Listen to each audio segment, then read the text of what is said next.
Hello, all guys, gals, and non-binary pals. Welcome to the newest episode of the Noobs and Knockouts Podcast, brought to you on YouTube, Spotify, Google, and Apple Podcasts. I'm Austin. I'm a knockout. Watched a lot of wrestling. I'm David. I'm a noob. Haven't watched nearly as much wrestling, and I feel as though recent memes have brought me to the light where this whole custody thing between Eddie and Rey, merely a distraction from who should be Dominik's real parental figure, Mommy Rhea Ripley. I think you mean to say Daddy Rhea Ripley. Daddy Rhea Ripley. Pardon me. Yes, Rhea Ripley is Daddy. Yes. So in 2022, we're having storylines where Dominik Mysterio isn't a total sub, but based. Correct. Awesome. 10 out of 10. No notes. Please turn heel and join Judgment Day. Please recontextualize it all as him liking it.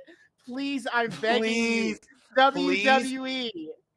Please let Dominik walk to the ring in a gimp suit, with like Rhea Ripley toting him around on a leash. I'm begging you. I'm sure if you dig up in storage, you'll find Goldust's old ball gag. Absolutely. Bring him out. Absolutely. Bring it out. But we're not here to talk about 2022 Monday Night Raw. Unfortunately, yeah. We are here to talk about Dominik Mysterio's first foray into WWE TV, 2005 Smackdown. I mean, yeah, that's it's the wildest of shit. Yeah, so last time we were here, we was in the run up to the Great American Bash 2005. It was the on-screen debut of Eddie Guerrero, as far as we can tell. Yeah, no, that's still so wild to me. The fact that fucking Vicky, we just happened to see Vicky make her first ever on-screen appearance, and she's like concerned housewife and mother that is supposed to be 3 billion% sympathetic and like the victim of Eddie's bullshit. Yeah, so she's here to come get her man because he needs to be. No one else will. But that didn't work. But and however, Eddie Guerrero made his children cry. Well, one of his daughters cry very convincingly. Making the children cry, brah. But Eddie then decided to somewhat listen to his wife in that he decided to give Rey a chance to not have the secret revealed by announcing that their match at the Great American Bash, if Rey wins, Eddie will never speak of it again, and if Eddie wins, he's finishing his story time. Yeah, big X to doubt on that one either way, but then we had the debut clearly of Tommaso Ciampa as the lawyer of Muhammed Hassan. Thomas Whitney, and Muhammad, because he prepared a statement that Muhammed Hassan has decided, clear of his own free will, of course, definitely nothing else, own free will, no other reasons, no other external forces. Yeah, has announced that he is sick and tired of you people, and in fact, he will never be on SmackDown again until he beats the Undertaker at the Great American Bash. Oh yeah, no, he is leaving SmackDown in protest of how he was mistreated. Mm-hmm. Yeah, that's definitely the reason. Please ignore please ignore the like international travesty that just occurred. Ignore that. Didn't happen in WWE kayfabe. Then the Undertaker came out and beat up Thomas Whitney, even though he is but a lawyer. He is the most innocent of boys, but I guess zombies hate lawyers or something. Maybe that should be the next movie: zombies versus lawyers. Sure, I bet that'd be a great movie. I think it would be phenomenal. No notes, actually. There's nothing wrong with this concept. Mm-hmm. Right. So we are doing 2 weeks from later, 2 weeks from then, the July 28th, 05 SmackDown, the first SmackDown after the Great American Bash. The SmackDown before the Great American Bash was a whole lot of like, hey guys, here's what's happening at the Bash. Nothing really worth talking about except JBL had a bunch of propaganda videos all night. They already talked about how he is a great American hero and how he is going to get the title back.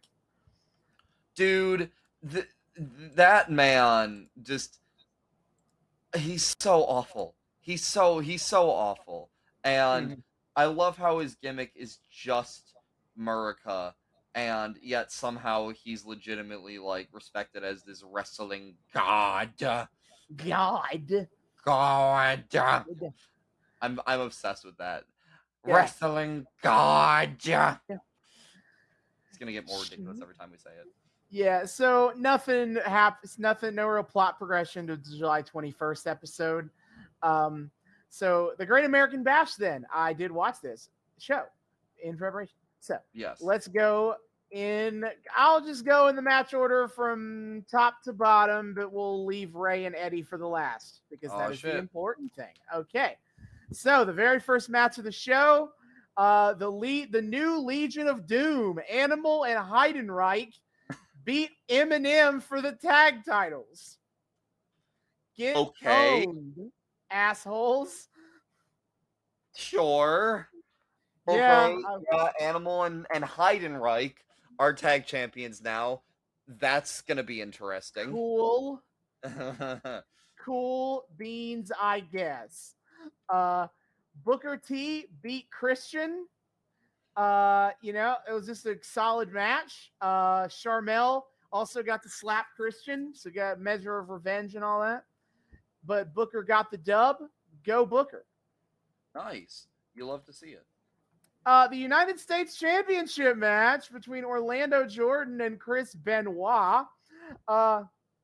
Orlando Jordan unhooked the turnbuckle pad and pushed Benoit into the unprotected turnbuckle and beat him.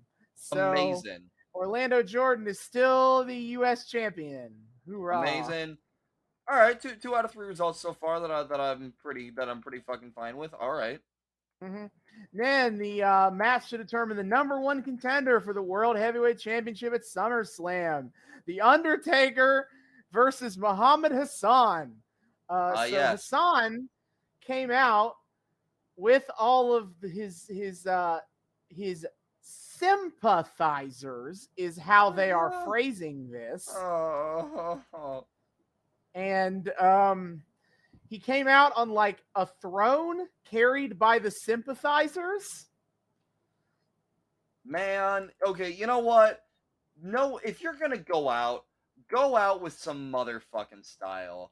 I can actually really get behind that. Like, they knew they were fucking over Muhammad Hassan real hard for something that was not remotely his fault, and they let him come out on a goddamn throne. That's some good shit right there.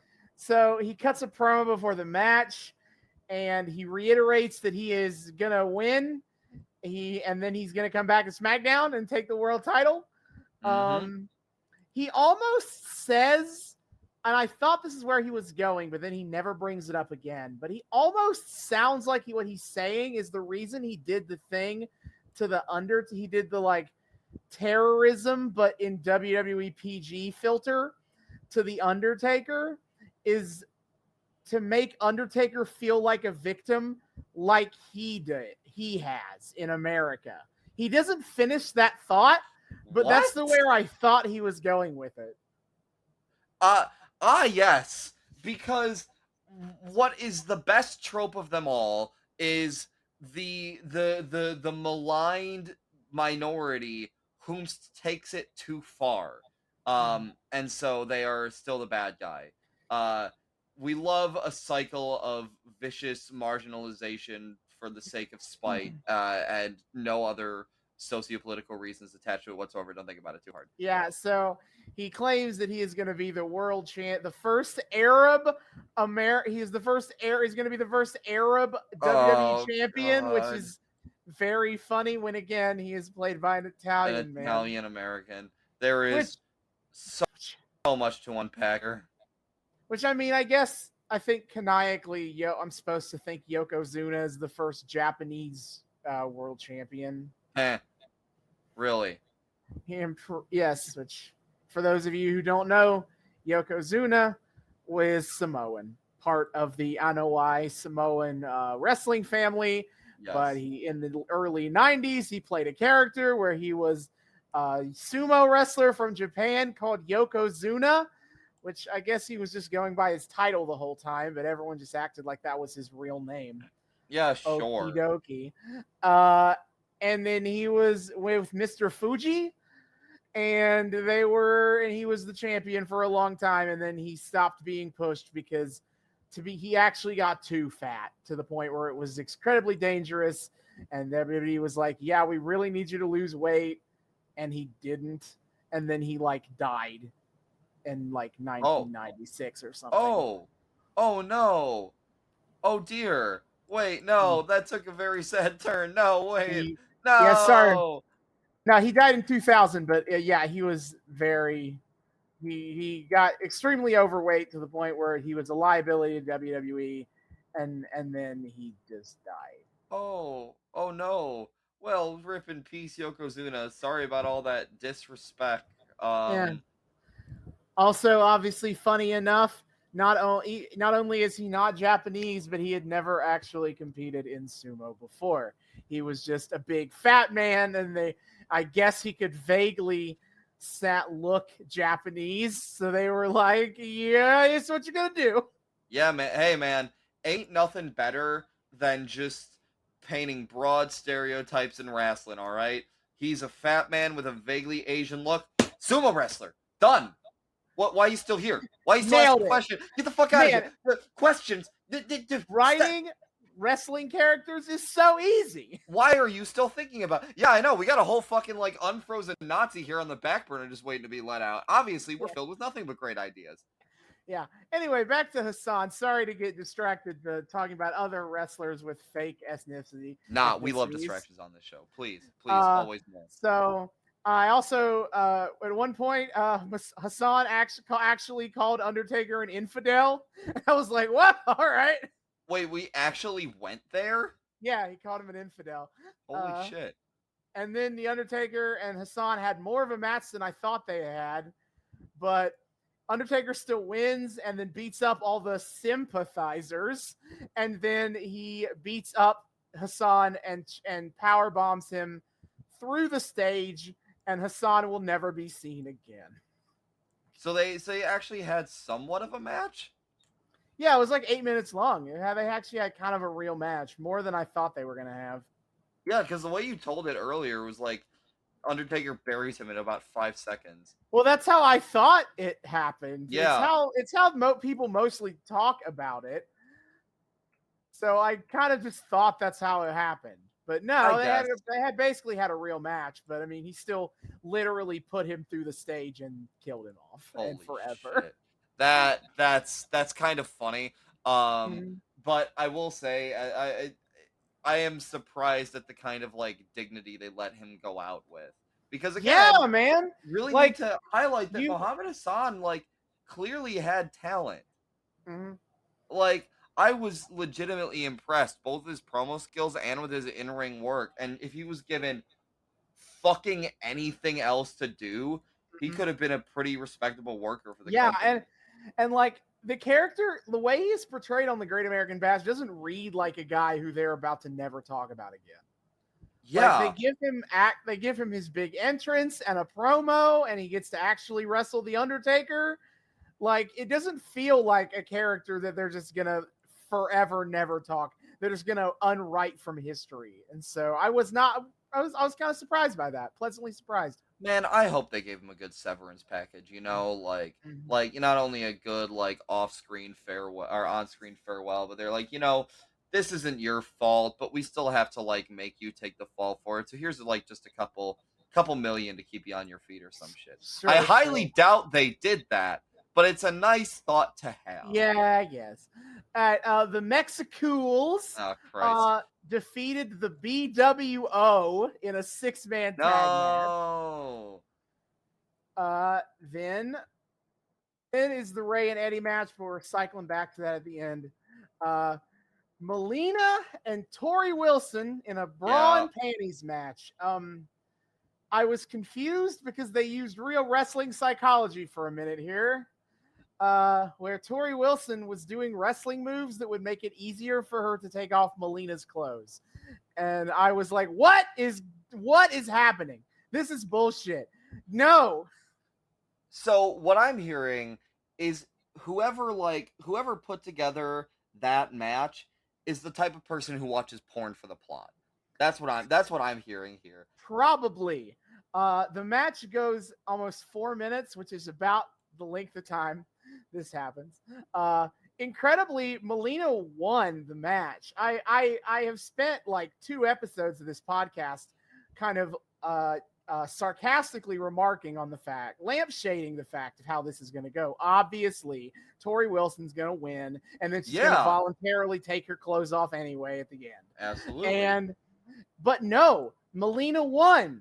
And then with her pants still on, her shirt was ripped off earlier and during the Tori Wilson has real psychology. Hey, look, we gotta treat it like any respectable like Iron Man match or Two Falls match where like we gotta have it neck and neck for the to keep the people invested and totally not for booby reasons. I also noted while Melina was trying to take off Tori Wilson's pants, she was having trouble getting her pants over her tennis shoes. I noted that also Tori Wilson had a belt on, and I'm like, that seems a little unfair. Like that seems a little like what are you doing? Hey man, you gotta exploit if the system has exploitable rules. You gotta work with them, all right? I mean, come on. I guess there ain't no rule that says she can't wear a belt to help. Yeah, take every edge you can get. So, but also think about like the economy of opportunity here, right? Where like you have a belt where that helps keep your pants up steadier. However, if your opponent's gotten you in a position where they're able to get that belt off you, that belt is now in their possession. And they have a fucking weapon in their hands. It's a risk. It's a high risk, high reward. High risk, high reward. What I'm hearing is that Melina should have worn multiple layers of clothing. Because apparently there's no rule that says you can't just do that. Like, Tori have to take off like 3 pairs of pants and 5 shirts to win the match. God, that would be so insanely fucking funny. Just like Russian nesting doll it. There's always something else underneath. Look, it's better than the alternative bullshitting you could do with this match, where it would satisfy all the horny dads in the audience by just being like, yeah, what if I game the system by going commando? You can't strip me down to my bra and panties if I'm not. I like our innovation much better. Anyway, but then Tori Wilson and Candice Michelle, who was a friend of Tori Wilson and also the special guest referee, so this feels a little biased officiating personally. They throw Melina back into the ring and still strip her pants off because humiliate the heel. This is clearly a good babyface move. And then so Tori Wilson is already in her underwear because she lost. And so Candice Michelle takes off her referee top to strip down to her underwear. Why? Oh my God. So like your prediction didn't necessarily come true. The spirit of my prediction was 100% correct. Was 100% accurate and then some. Mm-hmm. I have seen several bra and panties matches over the course of just having watched older WWE before. Yes. I have never seen one where like any woman in the match still has her clothes on, and I don't know if I ever will see one where that happens. I will like if we ever see that happen, I will like personally write a check to Vince McMahon just to be like, this is for like this is to compensate you for that like aneurysm you must have suffered booking a match where not every single woman is stripped down to their bra and panties at the very end. Right. Good job, buddy. So that was that match. Then the main event was JBL versus Batista for the World Heavyweight Championship. It ended in a bunch of schmozzy bullshit where there were ref bumps and Orlando Jordan got a chair to try to attack Batista, and then instead Batista took the chair, hit JBL with the chair. The referee saw Batista use the chair and called a DQ. So JBL won by DQ. Of course, by rule, Batista is still the champion. But that's just how the main event of the pay-per-view ends. Batista hits JBL with a chair. DQ. JBL wins by DQ. Fuck off. Great. Why? Oh, that's painful. Oh my god. Fuck JBL. Fuck that. I love how two of the both of the contemporary WWE angles that we're currently following have pay-per-view main events as part of these arcs that are just the dumbest bullshit. Just both of them. JBL wins by DQ. John Laurinaitis beats John Cena with interference from Big Show because reasons. We're just hitting that one. That one was making all the objectively much dumber because it follows no plot sense. Because John Laurinaitis had humiliated and fired Big Show on Raw like the week before the pay-per-view.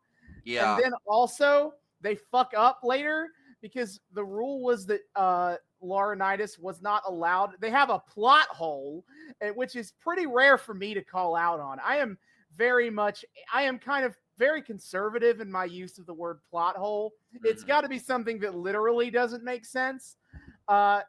Most things that people call plot holes are closer to plot contrivances or plot conveniences. Yes. But this is a literal plot hole because the rule is that Laurinaitis could not have, that if anyone interfered on Laurinaitis' behalf that was a WWE employee, everyone involved is fired. Yes. Okay? The workaround that they say is that Laurinaitis used the Big Show because the Big Show was not a WWE employee at the time of the match. Except when they have Big Show explain why he's working for Laurinaitis, he says that he signed an ironclad contract on the Saturday before the pay-per-view. So he was so even though he wasn't known as a WWE employee at the time of the pay-per-view match, he most certainly was one. See, Austin, what you're failing to understand is actually the brilliant subtext that carries with it. That clearly was on purpose. That rich people never suffer any consequences, and they just get to get away with whatever bullshit they want because they set up the rules and they can knock them down as they all please. And that's why John Laurinaitis and Vince McMahon spent like 2 decades plus getting away with sex pestery. Brilliant subtext right there. I guess. Well, I clearly just didn't get it. Yeah, come on, man. Bone up on your bad. literary analysis. Fucking amateurs. Jesus. Anyway, back to the Great American Bash 2005. So before there, we have the match Rey Mysterio versus Eddie Guerrero. The big important narrative thing here is that Eddie blackmailed Rey into having Dominik ringside during the match. The fuck? Just so Why? Eddie, because wait, how? The same bullshit he's been doing for weeks. But that, I kind of feel like that's redundant at that point. Like you set up one stipulation of we have the match. You win, I say nothing. I win, I get to blab all the fuck I want. But then you blackmail Rey with oh yeah, by the way, you better fucking have Dominik ringside or I'm just gonna tell him anything tell him everything anyway. Like that kind of defeats the purpose of the whole. But I know. Look, I know Eddie holds all the chips here, so he can do whatever the fuck he wants. But like, come on, man, it's kind of bullshit. it is, but as they're trying to sell on commentary, manipulation is Eddie's new drug. He gets a high from manipulating people. Oh So no! Oh no! That's an unfortunate thing to yeah, put that's up unfortunate considering how he's gonna die. in this year. Yeah, but okay. So Dominik is ringside for the whole match. They cut to him a lot, even though he is not an actor, and you can tell. So you should probably focus less on Dominik, personally. But they do tell the story of the match that Eddie is preoccupied with Dominik. He wants Dominik to be watching him beat up his dad. And that ends up costing him the match, actually. So Eddie Guerrero hits his 5-star frog splash onto Eddie, Rey Mysterio, excuse me. He hasn't beat. But he does a lazy pin over Rey and like stares at Dominik to be like, "Hey, you watching, kid? I'm pinning your dad." And Rey Mysterio turns Eddie over and rolls him up in a crucifix pin for the win. Okay, I have to be honest. I was kind of expecting Eddie to just flat out win this one. So it looks like we're going the other route of Guerrero's always fucking lie. Heyo. But I do also love that the obsession with watching Dominik like see his dad get beat up is what cost him. Like he's over here being like, I'm gonna kick your dad's ass, and just fucking like edgelord posting about it the whole time. It's so much so that it just distracts him from actually getting the goddamn job done. Top tier Guerrero bullshit. I have to say, yeah, they lie, they cheat, they yada yada yada. But also, man, those egos just fucking oof. Sometimes they just get in the way, you know. Also, speaking of lying and cheating and stealing, I this is the first time I've seen Eddie wear this shirt. But in a backstage interview before the match, he has a shirt, his newest WWE shirt on, and it says Eddie stole my last shirt. Meta, absolutely. I'm like, whoa. I see now I'm just imagining an intricate network of interdimensional Eddies all like constantly robbing from each other just to get a kick out of it. That would be insane. Honestly, I could see it. Like they've got a whole system set up for like robbing each other blind, and it's all just because they're all just so fucking like sad about whatever bullshit's going on with Dominik. This is the only way they can feel something is just robbing from alternate versions of each other. So the pay-per-view was kind of whatever, but we are here now for the July 28th, 2005 SmackDown. And of course, because Eddie said that if he lost the match, he would not ever tell the secret. He is not going to tell the secret. So totally. I don't really know what this episode. I don't really know what this episode's going to be about. Then honestly. I believe that totally. But yeah, so Eddie has lost to Rey Mysterio again. The losing streak continues. Yeah, I that's the other thing too. Like knowing how this has to end, like I thought they would give Eddie a dub somewhere in here, and this felt like a pretty meaningful one. He actually manages to go this entire 6-month storyline without ever beating Rey. Wow. And wait, so the very last thing he did before he died was go on a 6-month losing streak? To Rey Mysterio, basically. Oh no. Oh no. Well, actually, now what? I'm now curious what his feud, what storylines he was a part of after SummerSlam. Let me quickly check some pay-per-view results to take a look at this. Man, I wonder if they would have had he lived, if they would have gone on to pay the shit off in any way. God damn. He No Mercy in October. Eddie lost to Batista in a world title match. Jesus Christ. And that would be Eddie's final pay-per-view match. Jesus fucking Christ. So, I mean, hey, going out on a main event. Yeah. One that you lost after, 6 months of losing, but, Hey, it's fine. It's fine. This is fine. Yeah, so that is the setup for the July 28th, 2005 SmackDown. If you'd like to watch it along with us, PeacockTV.com. It's WWE's NBC Universal's streaming service, and they got all the WWE IP now. It's whatever. It's $4.99 a month with ads, $9.99 a month without ads. I ain't hawking this shit. But that is the place to be to watch it. And so we'll be back in the back half to discuss some SmackDown. See you later. And we are back. We have just finished the July 28th, 2005 episode of SmackDown. Indeed we have. And Austin, off the bat, I would like to register a complaint with the office. Sure. And that I was told very explicitly that if Eddie Guerrero lost the match at the old GAB, he would not, in fact, be doing any more bedtime stories for Dominik. However, when we kicked off this episode, I saw a fucking thumbnail that had Eddie Guerrero holding on to his story time book. Yeah, Rey Mysterio, hold on a second. that bitch! Oh, no. Oh, I've been bamboozled. I have been hoodwinked. But you see, your problem is you forgot is that Eddie lied. Yeah, damn, it's almost like that shit's so like on brand for him that it's in his like theme song or something. Fuck. Yeah. You are here. I lie. You are here. I cheat. I steal. You are here. So what I'm hearing is, on top of being a total bastard, Eddie Guerrero also makes for a great map. Yep.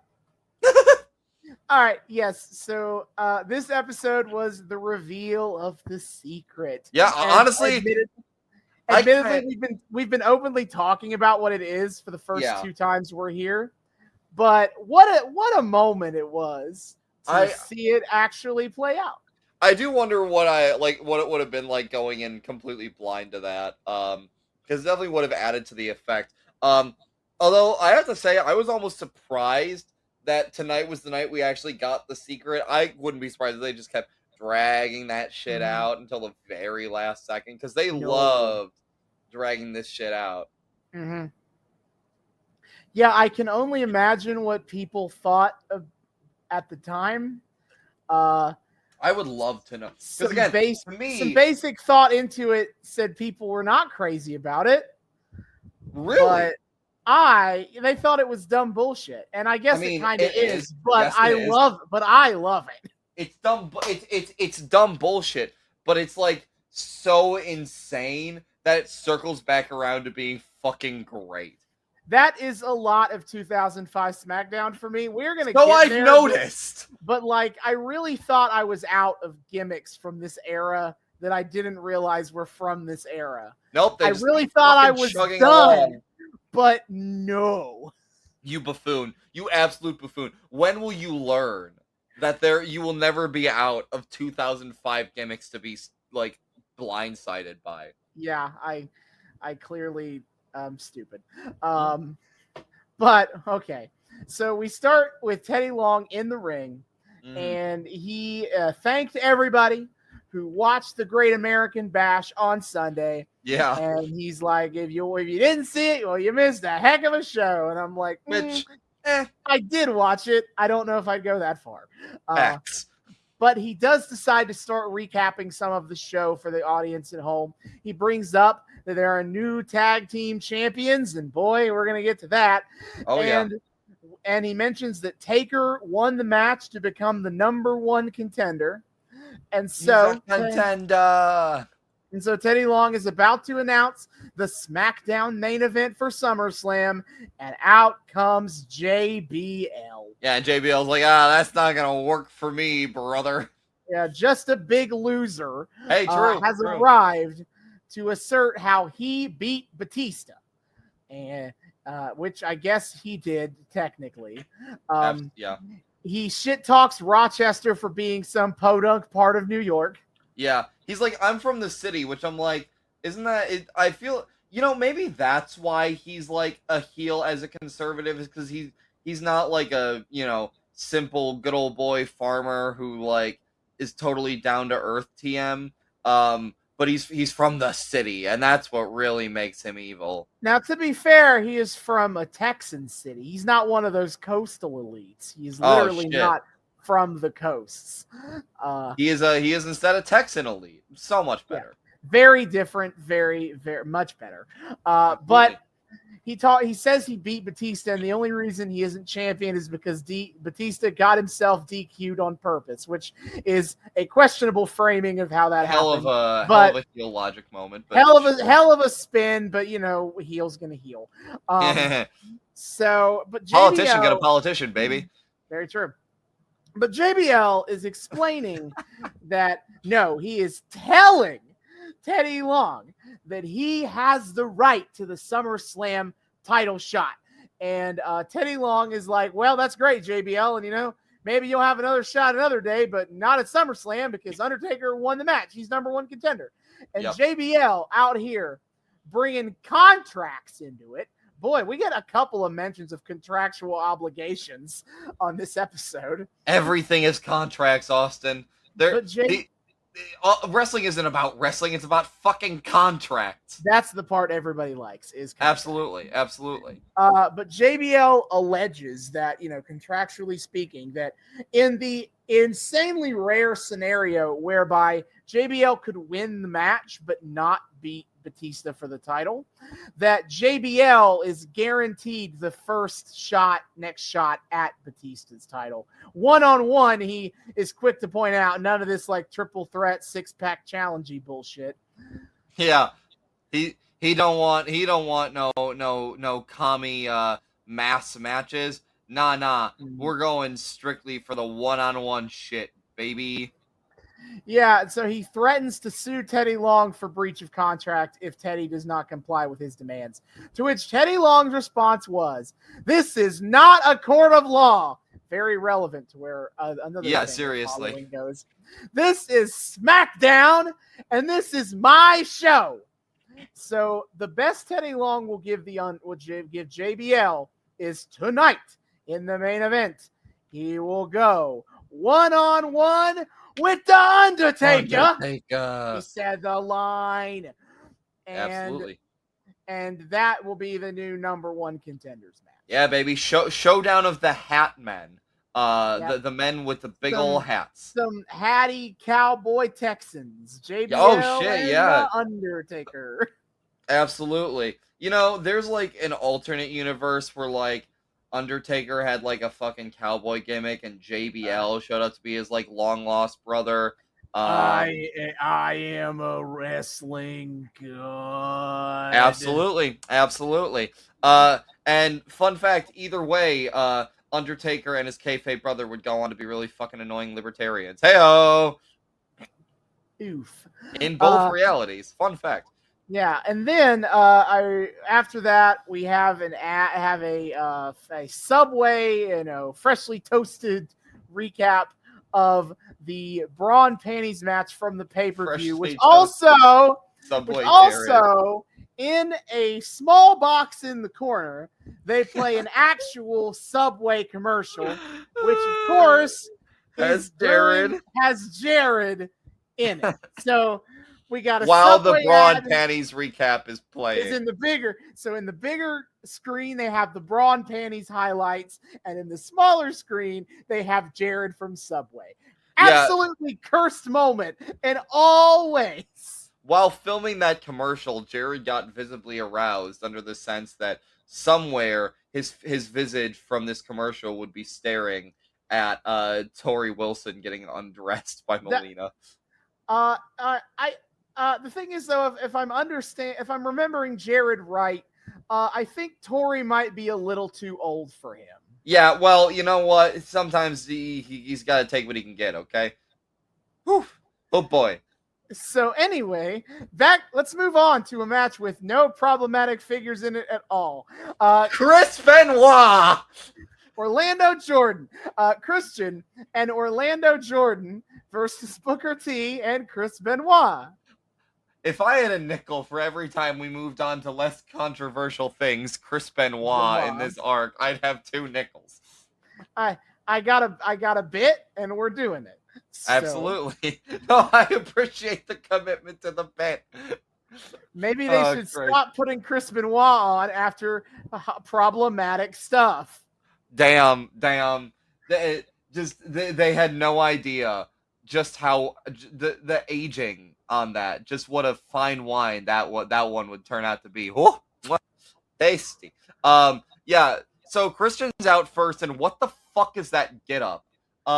This man's got like a look. I know you said this is iconic. So for our more knockoutish listeners, I'm sure they're at least somewhat familiar with this, but I've never seen some bullshit like this before. And it's so goofy. He's got like this hoodie robe thing on, and it's really fucking shiny. And like, it's got it like doesn't cover all of his torso because like there's like some midriff action or some shit going on, and also there's a C on the front. They cut out part of the front, so there's a little hole in the front, and around like a large part of that is a C, and then it's just kind of like the red. And on the back, there's another fucking C, and it's all sparkly, and man, really gives the term from C to shining C a whole new meaning. That's Captain Charisma. What the fuck? What is that, Austin? What was I looking at? What fashion travesty? Absolute fashion icon. Captain Charisma. Christian. Yes. Absolutely. Silly me. Yeah, so I wrote big old brawly brawl to start the match. I mean, it's like a solid match, but it's a very WWE TV tag match, if I'm gonna put it like that. Like, especially it's a Raw main event that they put as the opening match on SmackDown. Yeah, pretty much. Where you took 2 dudes who have pre-existing feuds with 2 other dudes, and then you tagged them up against each other, and they just kind of did stuff for 10 minutes or so, and then it's over. I mean, it was an extremely solid match. It was really cool. I love the work in it. Because of course these are 4 insanely talented wrestlers. Yeah, we have 3 of the most acclaimed wrestlers from their era, and Orlando Jordan is here too. Yes. Well, look, he may be remembered in the hallowed halls these days. But at the very least, like, he's putting up good work, and he's got his own he's got his own talents. I think perhaps a bit underrated because I really like him in ring, actually. Mm-hmm. I made a note of Benoit chopping the shit out of Christian. You know, very red-chested was Christian by the end of this all. Yeah, no. What the fuck is Christian doing stealing Daniel Bryan's title as the ground beef man? I made a note of the 24/7 ad in the corner. This is the first time I've noticed it. I guarantee it's not the first time it's been hanging up there.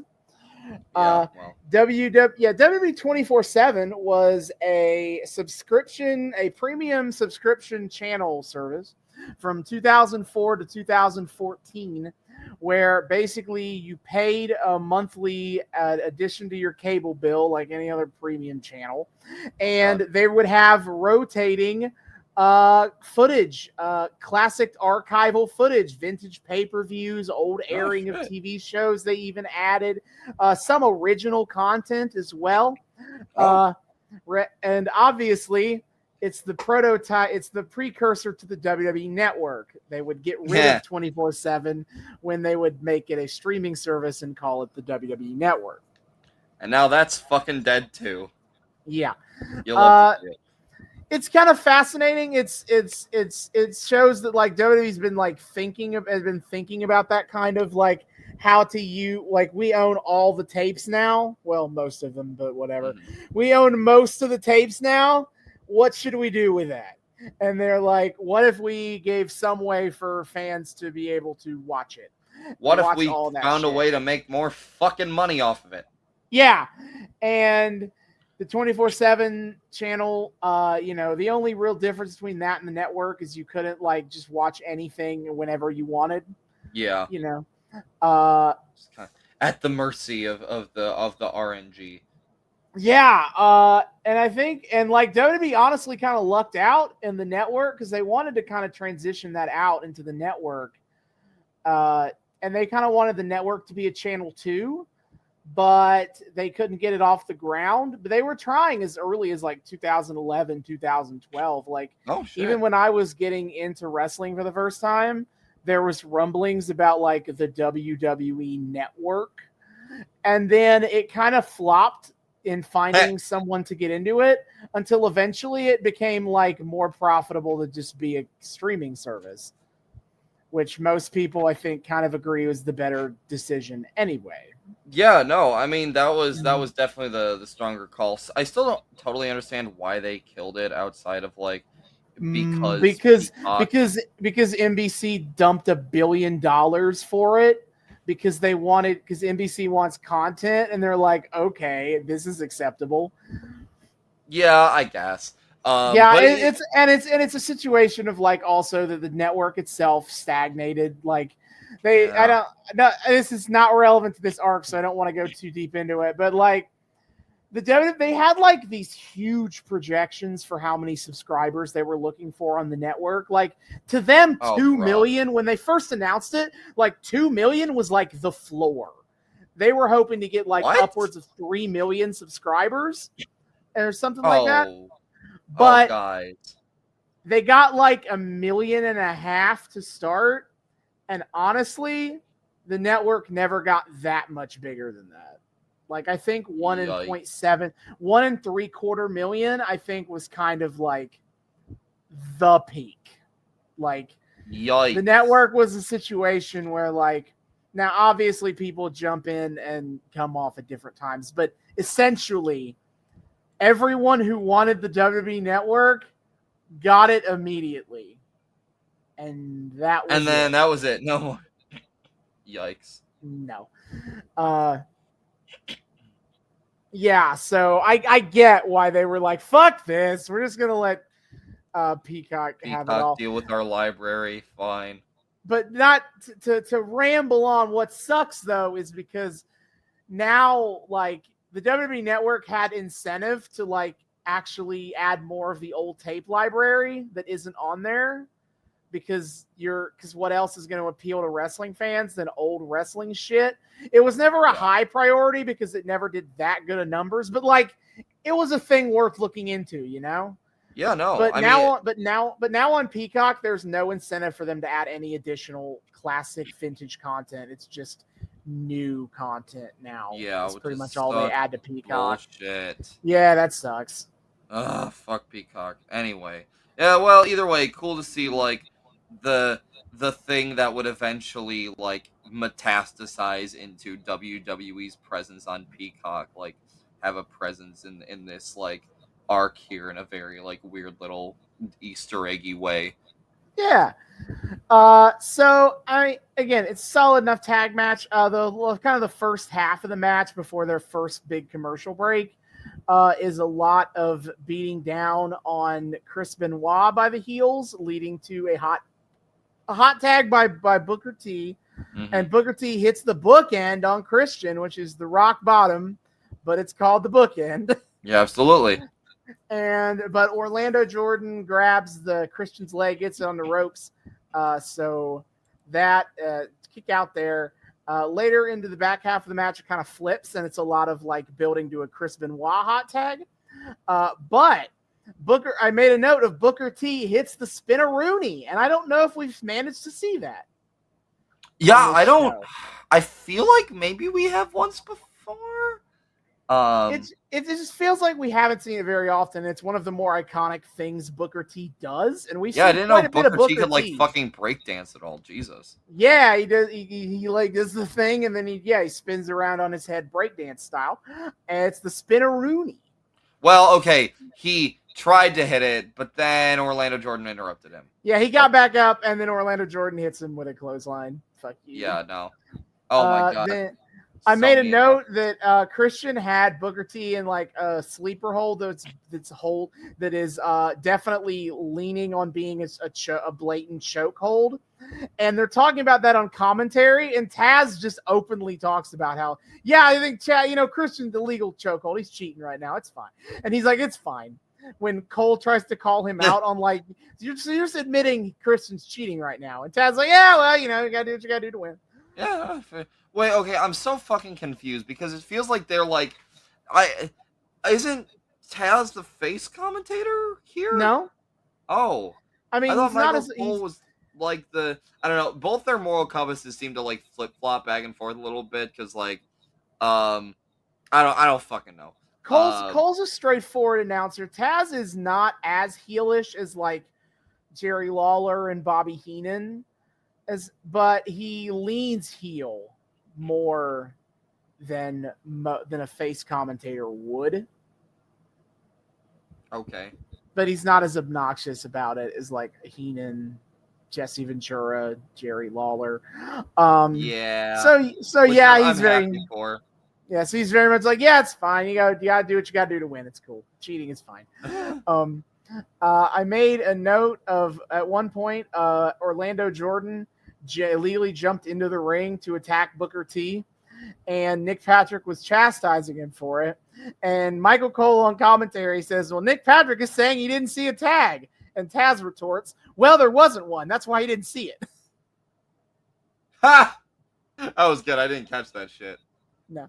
I will say I did notice. I did notice something early on in the match. I was paying attention. I noticed this. There was talk about I think you mentioned this in the front half of the way the way the Chris Benoit Orlando Jordan match ended was with, like, the fucking turnbuckle shenanigans.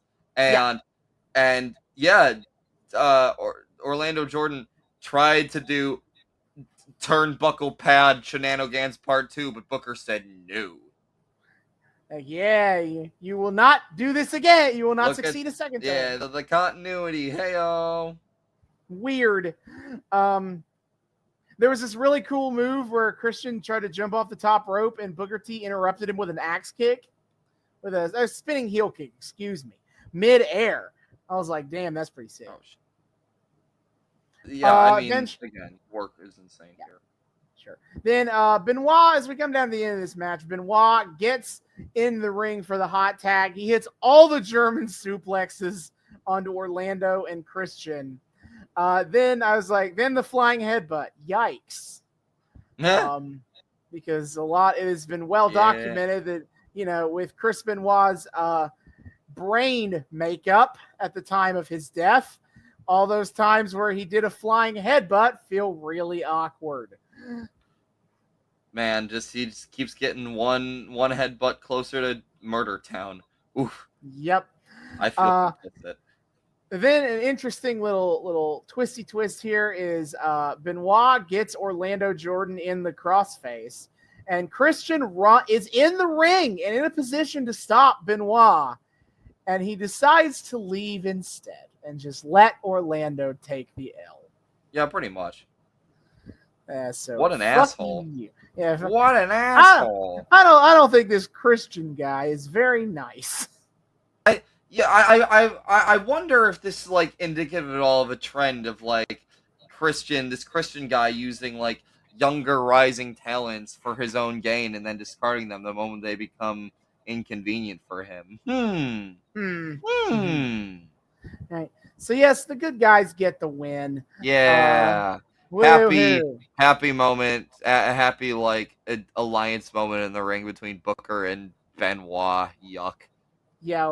Then we got the backstage where Animal and Heidenreich are talking, and Heidenreich is just like, hey brother, I'm just wanting to say is I could never replace Hawk. Yeah. And Animal is like, no, dude, nobody's asking you to replace Hawk. It's time for new beginnings. It's time for a new beginning. And Heidenreich, I don't know. And I was like, you want to do this or not? And so sit down. And he gets Heidenreich to sit down, and he hands him a razor, an electric razor, and he starts like to shave his head, of which we'll get to this in a second. Yeah, at first I thought he was going bald, and I was like, what? No, okay. Then we get a video package recapping Eddie and Rey at the Great American Bash. Absolutely. And we have a little bit of a conversation between Taz and Cole at commentary booth talking about how, Eddie was scheduled to appear tonight and be in a match, but nobody's heard from him. He's not here. He didn't check in with anybody. But he is contractually unable to reveal the secret, which, okay. Contracts are this is not a court of law. Yeah, I can't wait for this to have absolutely no follow-through whatsoever. And no consequences. No, this, as Teddy Long was not wrong, this is not a court of law. Oh, no. This well, Smackdown. It's, aside from when it's inevitably going to become custody court in a few weeks, but Then we get the LOD come out. Heidenreich has shaved his head to now be a mohawk. Fucking mohawk. I honestly, I get how they were saying he's not supposed to replace Hawk, but I'm surprised they didn't give him the reverse mohawk, because that's what Hawk wore. Yeah, no, I mean, credit where credit is due. They did hold true on the you won't replace Hawk thing. That's tasteful. He's just mimicking Animal instead, which sure. Okay. They have a jobber squash match. They hit the Doom device in 30 seconds. Oh, Nothing. Easy disposal. Shock of all shock. Look, we got to power up the new tag champs or whatever. I literally wrote, what do you want me to say in my notes? I just wrote, let's go jobbers. Yeah. All right. And then backstage, we see Eminem watching a TV at a completely normal angle. It helps that the match was over. Yeah. And they are, I had so much shit was said in this segment in so little time. I tried to write down what happened, the events of this the beats, and I don't think I got all of them, but I will try. Okay. So they're watching TV and they're all sad because they're not the tag team champions anymore. Absolutely. And then Melina walks in and is like, "What are you guys doing? You're gonna win those belts back. We got this." And they're talking about how they're gonna put a new positive spin on things. Yep. Because Melina was on the phone with Tom and on the phone with Brittany. Name dropping again. Absolutely. And they are gonna get Hollywood's best publicist. They They are gonna be on the cover of Smackdown magazine. Obviously, the highest they can go with Hollywood's top fucking publicist. Absolutely. But there is, in fact, one condition to all that, is that they need someone to help assist them get it all back together. So they need a fixer. They keep using that term, a fixer, which feels very weird to say.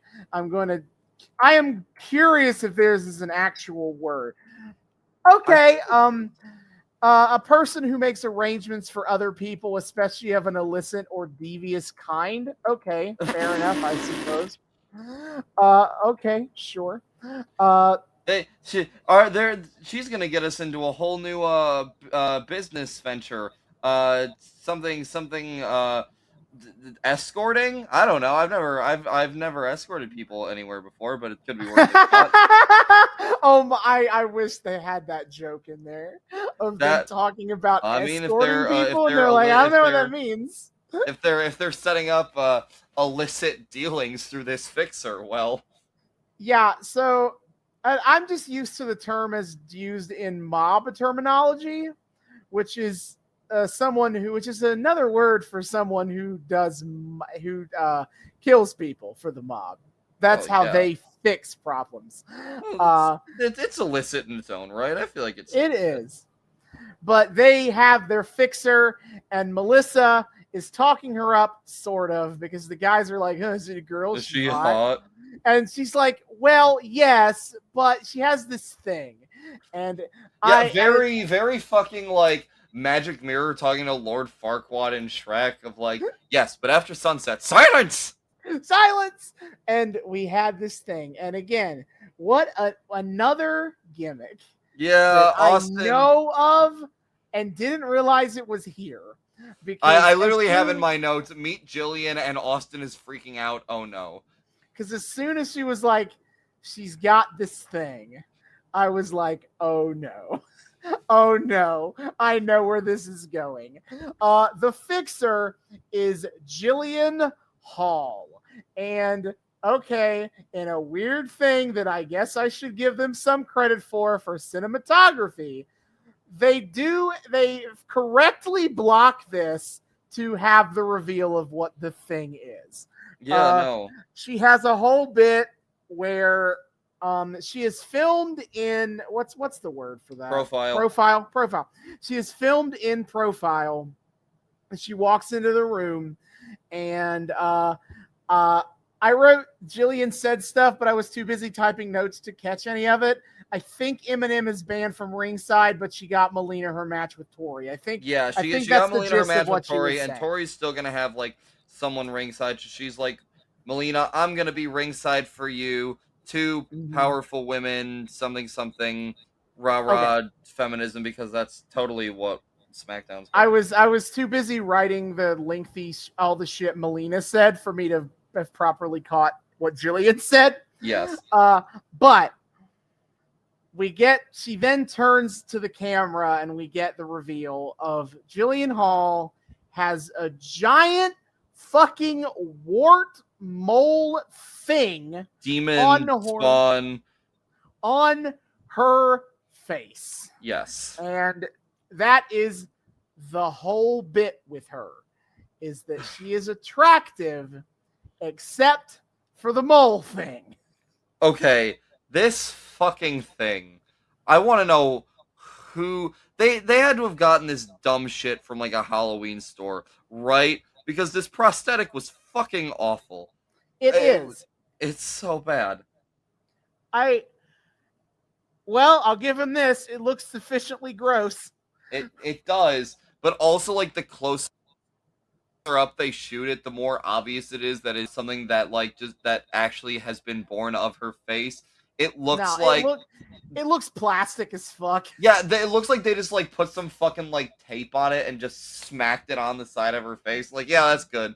No like makeup blending, nothing to make it look like a legitimate outgrowth. It's just kind of like slapped on, smacked down onto her face, if you will. I want to quickly confirm how fucking long they do this bit, because I know how they stop. I know how the bit ends. I'm surprised there's a way the bit ends, and it's not just she gets disappeared off TV for a little while and then comes back without the mole and no one ever fucking talks about it again. Well, do you want to know how they end the bit? Why not? Okay. At one point, she becomes JBL's image consultant. And JBL is feuding with the Boogeyman. And the Boogeyman bites off the mole and eats it. That's how they end the bit where she has the mole. What? Yep. What? So many parts of that sentence. JBL was feuding with the Boogeyman. Yep. Okay. Uh-huh. She was his image consultant. Right. Okay. And the Boogeyman bites off the mole. Uh-huh. What? Very on brand for the Boogeyman. Yes, but what the fuck is JBL doing in a feud with the goddamn Boogeyman? Because his time as a main event guy is dwindling quickly. Is it now? Yeah, after his 200, 300 day, whatever, reign as the WWE champion on SmackDown, then he lost it to John Cena. He has this summer of obviously contending for the world title. And then after that, yeah, about done with that. I'm kind of surprised by that, because isn't he kind of like well remembered? He's well remembered for this very specific period of time and nothing else. After that, no. Ooh, that's hysterical. Okay, I'm here for it. That's great. Yeah, so okay. So the mole thing doesn't last that long, all things considered. Okay. But and then she'll move on to her other bad gimmick that everyone remembers, where she is a really shitty singer and no one can convince her otherwise. And she just sings badly and out of tune all the time. Of course. That's the other gimmick she's got. Is mole, bad singer. Of course. Of course. No. Of course. Because why the hell would we give someone like that a fucking dignified angle when we can just give them a mole or make them not sing good? Nah, that's stupid. No, that's stupid. God damn it. All right. After that segment, we go backstage. The Dom is playing on a game or something. Playing on his PSP, you know. I guess. As you do as a child of 2005. Yeah, I don't know what he's playing. I don't know consoles from back. I don't play handheld consoles. Please don't ask me to tell you what. Wow, Austin fucking thinks he's better than all of us, huh? He thinks he's cooler than handheld users. Yes, I am. Anyway, Dom is backstage with Rey, and Dominik is like, "Hey, Daddy, what's the secret Eddie was talking about?" And Rey is like, "I'll tell you. Don't worry about that, son. Kid. Don't worry about that. I'm gonna need you to not think about that." Then we get another video for the Boogeyman. Yeah. Speaking of, another fucking Boogeyman promo. They were going real hard trying to advertise, and it still cracks me up that instead of going just like another like standard supernatural gimmick, they add another layer to it where he's just like a dude from a failed pilot who's just convinced that he is the character from that failed pilot. The Boogeyman says, "I know who I am," and what I am is totally a real demon and not just an actor with who desperately needs to go to therapy. Yep. Sad that we will not be getting to the Boogeyman in this arc. He will not be. Is that sad? More that doesn't yes, feel terribly sad to me. I absolutely want to watch the Boogeyman on this podcast. I mean, that is a thing you can desire. I mean, I guess I'm not the booker here, so at the end of the day, shit. Yeah, you're gonna. I'm the booker here. I can do whatever I want. I have all the power. This is not a court of law. It's Noobs and Knockouts. And this is my show. You're not gonna book the Boogeyman on my show. I have it in my contract. God damn it. Yes. Excellent. Anyway. Yeah, so Dominik and Rey come out to the ring. Yeah, this can only go well. Yeah. And then Rey, he thanks everyone for their support these last few weeks. He says it again in Spanish, and then here comes Eddie. Wow, no way. Eddie is in fact here tonight. Wow, no way. It's not going to go well. Who would have thought? So he's carrying a storybook with him, and Eddie is like, "Hey, man." He's like, "I wasn't going to be here tonight, but, he just couldn't resist coming." Yeah, I'm sure it was totally never. It was not always the plan to just fuck over Rey no matter what. Yeah, totally. So Rey is like, "Stay away from my son." And Eddie agrees, but puts a weird emphasis on son, on my son. Ah, yes. I wonder why that would be. Yeah, but Eddie explains that he made a promise to you, Rey, and I always keep my promises. Yeah, but then he's like, "Yeah, but Two also notes I lied." Two notes later, but he says it at Great American Bash is, nobody beats me. Yeah. Nobody beats me in the end. You know, I am the law. yeah. So Eddie Guerrero's Judge Dredd. Good to know. Yeah, and Eddie brings up the law. Eddie, honestly, give me that version of Judge Dredd, please.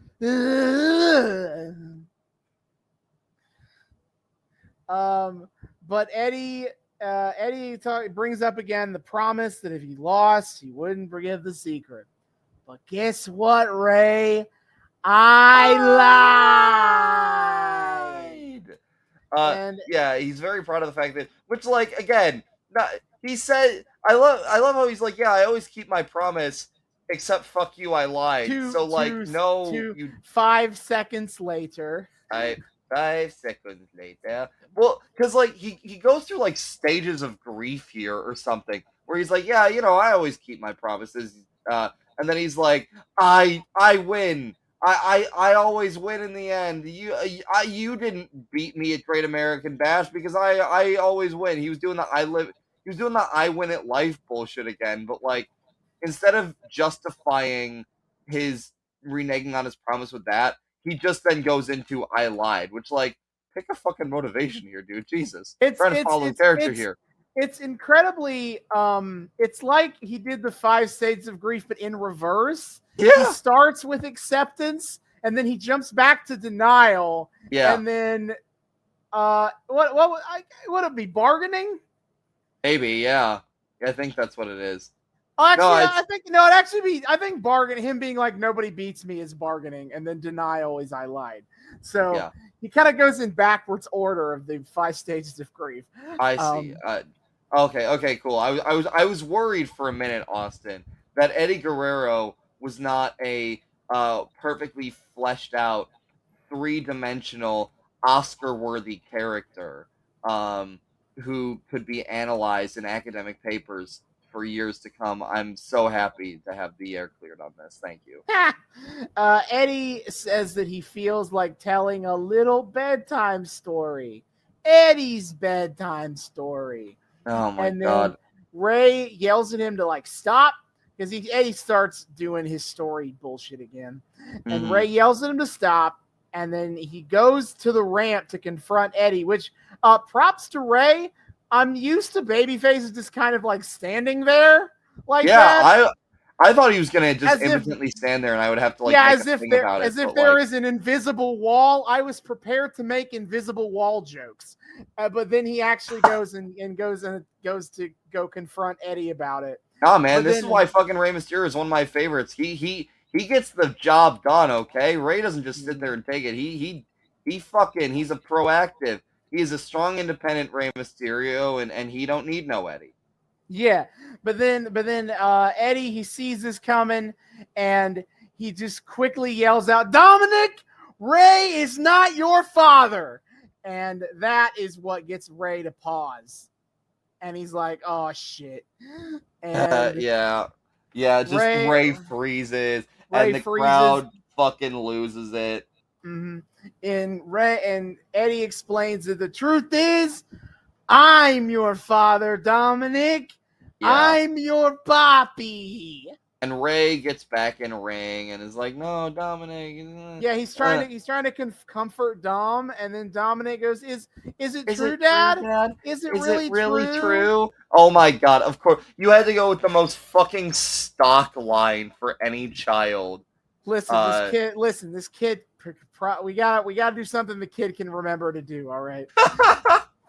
I can just see fucking Eddie and Rey, like, backstage rehearsing this with him, and then, like you gotta make sure you hit your marks, buddy. Okay. Yeah. I know there's big Eddie sucks chants coming through at about this. Yeah, like, of all the chants to be getting right now, I love how we're just going right to just, like, the standard anti-heel chant of like, Eddie sucks. Like, yeah, it's kind of like a big thing is happening, guys. I feel like there's more to say than just Eddie sucks here, but okay. Yeah, so Dominik might not be the finest actor in the world, but Rey is certainly giving it his all here, I think. Oh, absolutely. We get Rey is, like, pleading with Dominik. He's not necessarily saying he's wrong. Yeah, no, denying it. Dom But kind of asked him to deny it, and Ray's just like, I'm sorry, I'm so sorry. Rey is pretty vague about that. He is not say that it's a lie. And so Dominik starts backing away from him and like leaves the ring and runs through the crowd, and Rey runs after him. And Eddie at this point is like, hey, what's the matter, man? Yeah, he does I'm not fucking that bad, am I? Yeah, he does a fucking like, do I smell bit, which like, what? Like, come on, He's man. like, I mean, nobody's perfect, but I will say Dominik fucking like retreating through the crowd is goddamn wild. nah, yeah, that's fucking crazy. This they got like a 10-year-old out here running through the crowd. I was like kind of worried for his safety, but then just Rey like Benny Hilled after him, so I'm like, okay, thank God, at least he's got his dad like in tow, so make sure Dominik doesn't get snatched up by some insane fan or something. Sure. So Eddie, he's kind of working through why Rey would be so upset and leave, and he's like, well, maybe Rey didn't want to hear the rest of the story, but I bet you all do. Yeah, the crowd, of course, is very receptive to this idea. Of course. So then he yells at Chimmel to get his ass in here and get his chair to him. Yeah, this poor man just keeps getting his chair. He keeps getting bullied by Eddie Guerrero for his fucking chair. Like, come on, man. Oh, that poor man. I feel for him. I want to donate a chair to him. So we bring the lights down, and Eddie says he's going to be quiet for all you good little boys and girls. Yeah, Eddie's just in full, like, Eddie has gone bye-bye Egon mode. Like, he just seems, like, completely delusional at this point. Yeah, he is insane. Is he Chapter 1? And Eddie says there was a time when him and his wife were separated. And he went and he went a little crazy, doing a lot of partying and having sex with a lot of mamacitas. Which Austin thought was hysterical. And then he says, and I quote, one day one of those sluts. Yeah, they fucking censor sluts. Yeah. I'm almost surprised by. They came. I mean, this is Smackdown is a PG and on UPN, so we cannot say anything. But they came. One of his mamacitas came to him about a baby she was having, and well, neither of them wanted a baby. Absolutely. And he explains that while he was making plenty of babies with plenty of women, Rey was trying to have a kid with his wife, but he was shooting a lot of blanks. Yeah, just randomly like throwing in there the implication that Rey's impotent. Okay. I also love like the like weird inconsistent internal logic of like, baby, I didn't want no baby, but also I was making babies with all those fucking mamacitas, okay? Hell yeah. I am the ultimate breeder. All shall bow before the might of my like seed. God damn. Yeah. Well, he's using it as a way to show how he's better than Rey, so he'll take that. Absolutely, yeah, sure, why not? Just sure. Who cares about internal consistency? We're just here to get our fucking dunks in on poor Rey Mysterio, who did absolutely nothing wrong. So Eddie then claims that out of the goodness of his heart, when his little bambino came, that he gave him over to Rey. And Eddie claims that there was no like real adoption papers, no like real documentation about any of this. He just handed Dom over, and then they raised Dom as if it was his own kid. I really want to know why there was no documentation. If it was like a matter of just like Eddie being lazy or whatever, or if it was because like Eddie's got the nature of his relationship with these particular mamacitas are at all problematic. One has to wonder. Sure. And so for Eddie, instead of being daddy, he became Uncle Eddie. And he kind of caps off there, and he's like, "Man, that was a great story, isn't it? And I feel great, don't you all? I mean, there was a big monkey off my back, a great weight off my shoulder." Yeah. And he says to Eddie, Rey, that like, well, if you like this week, Rey, then you'll love next week with chapter 2. Yeah, like, how the fuck is there a chapter 2? I just kind of assumed there was a whole, like, that kind of summed everything up. Nope, he's got multiple chapters to this story. That is the part. That's how we're following this going forward. Is the chapters. Okay, so I have to say, and this could be proven wrong by future chapters, but the way this was revealed, like the story that was revealed to be behind this, was kind of wild to me because for some reason, that I am a fool, you see, and sometimes give like far too much credit, in times when I most definitely should not. And I thought that this like story of how there was a mix-up of fathership between Eddie and Rey over Dominik was going to be some particularly sordid tale that with like gray morality, like painting Rey in some kind of like questionable light at all. Where it was like where it's you know, some spat between like, you know, Eddie sleeping with Rey's wife or Eddie sleeping with Vicky or vice versa, or like, you know, there's I admit I also kind of thought they were gonna do that. Eddie slept with Rey's wife. Yeah, like I thought there was that's gonna where be that was gonna something, go. right? Where like there was like real beef, and like Rey, like this was such a like secret for such a dangerous secret for Rey, because like there was a time where he was less morally virtuous, and like that has something to do with like the fathership of Dominik. And you know, we would have to see like Rey confront his like past demons of like, but you know, in this version, it's, you know, Rey still the poor beleaguered man who just can't catch a goddamn break. And the worst thing he ever did was just like for some reason flagrantly lie to his son about like his parentage, which like at best is a I'll tell you when you're older thing. At worst is just kind of like it's a kind of a shitty thing to just like not tell your son off the bat. But like, okay, but of course we're not gonna like pay any fucking lip service to like any questionable actions on Rey's part. It's just gonna be like, oh yeah, no, this is the thing, and Eddie's an asshole. Waka waka.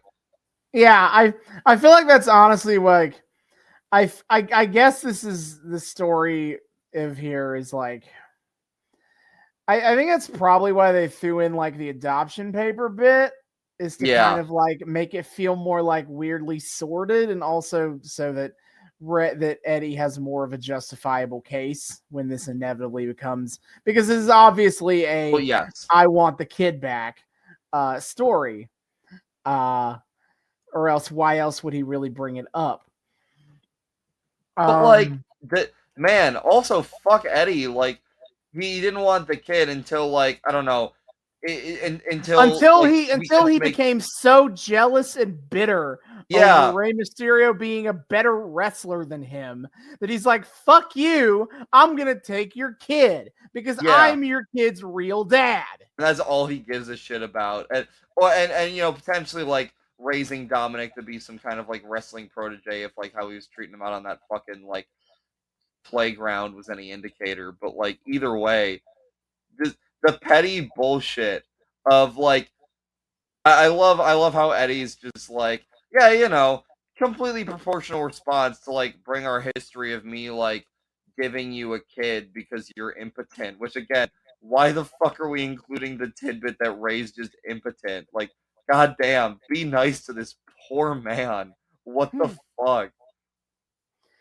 Yeah, so after that, Cole and Taz are just sitting on commentary and they are disgusted. Cole and Taz give like some fucking Oscar-worthy performances as they completely step outside their usual personas. Just be like, oh man, this is kind of fucked. Like, it's really disturbing. Wow, how can you? And like Taz just like shell shocked. Michael Cole's like, they should be keeping this behind closed door. Why do you have to drag this out in the open? They're giving fucking they're giving like the performance of a lifetime here, reeling from this reveal. Taz has his sunglasses off, which is I know. weird for like commentary era Taz, like retired doing commentary Taz to have his glasses off. That's how you know it's serious business, man. If Taz got the sunglasses off, that means he's hashtag shook it. Yeah, so they're giving the performance of a lifetime. Michael Cole's going on this is very indignant rant about the fact this is dragged out in the open. Taz is just like, what the fuck, man? But I don't think about that too hard. Now on to boobies. Anyway, on to the women's match. Hey-o. All right. It is Melina versus Tori Wilson in a totally normal match now. Yeah. Jillian Hall. You only get to see them strip for you if you pay the big bucks. Heck yeah, you're not going to get that on free TV. Jillian Hall is coming down with Melina and completely ruining the whole vibe. Dude, Melina cannot do any of her shit because Jillian Hall is here. I love how Jillian's just like heavy-handedly continually adjusting her hair so that like it's behind her ear so that the mole remains visible. Yeah, like she doesn't even try to hide the mole. Oh no, she does not.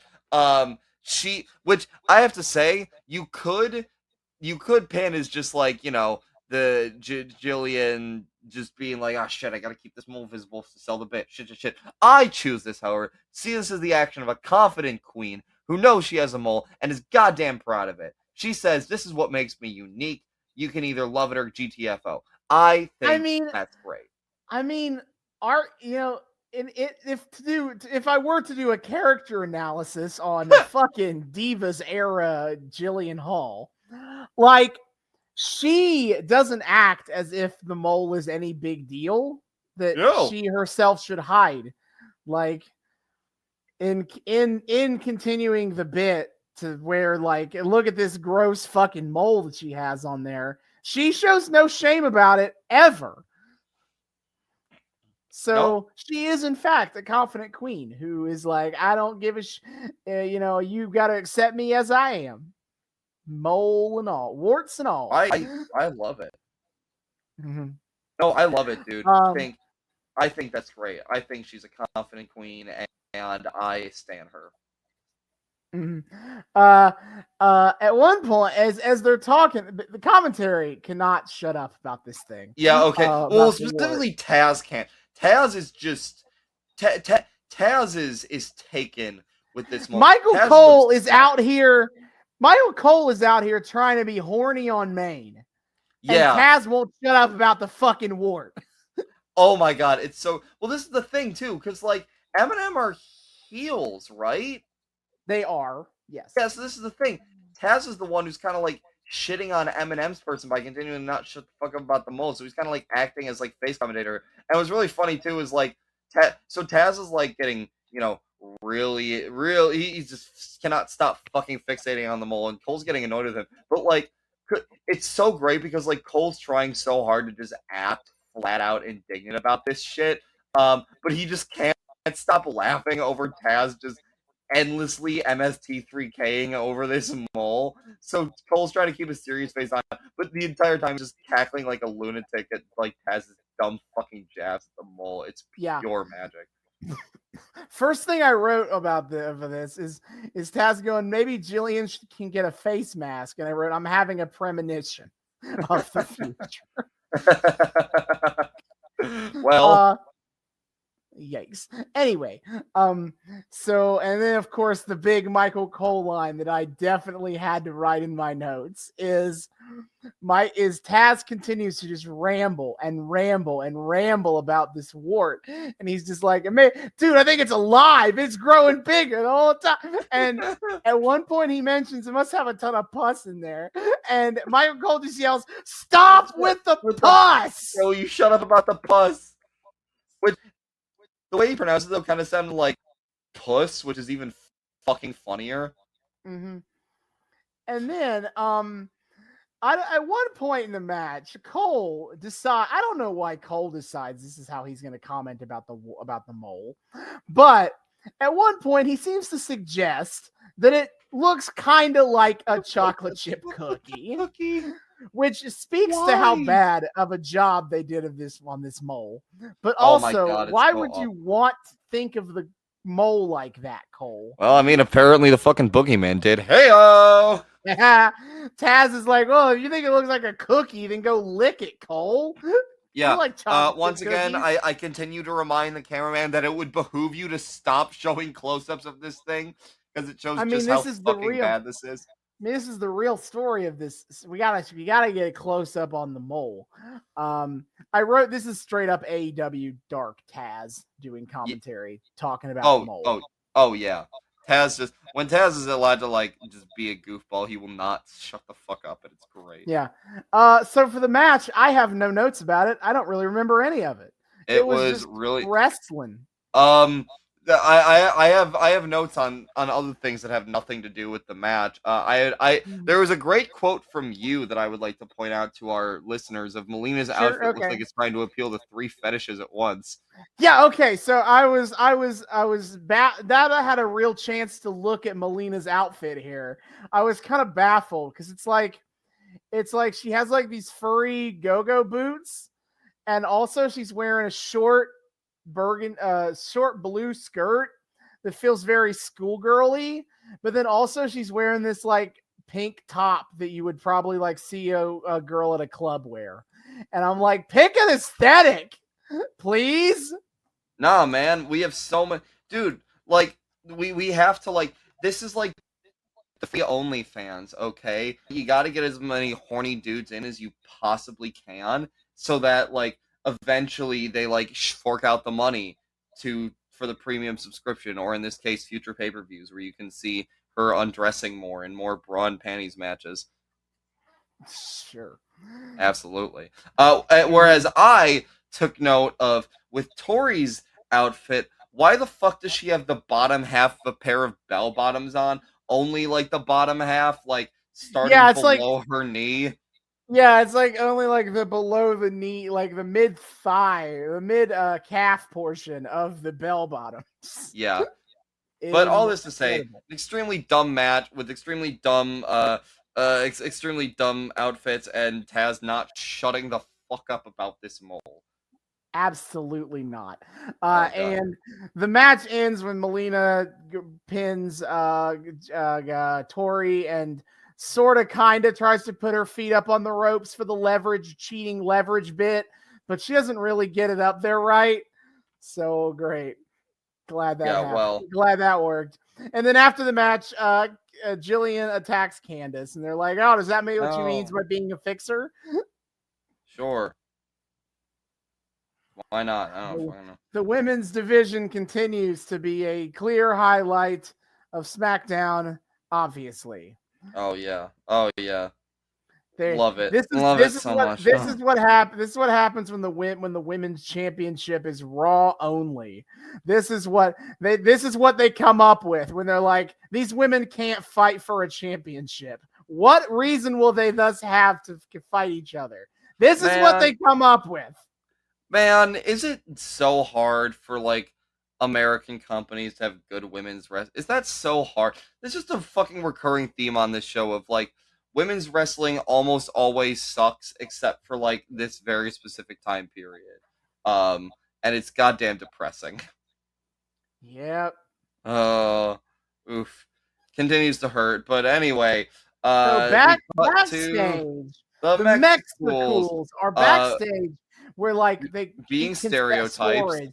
They're like doing just whatever backstage in like where the concessions inventory is, and this manager comes up to them and is like bitching them out for being lazy and not working, and then he leaves, and they're like, he thinks that we work for him. So actually they don't work concessions. This manager just assumed they did because it's 3 Mexican dudes hanging out back here. Yeah, and of course the lazy Mexican. Oh no, we must put them to work.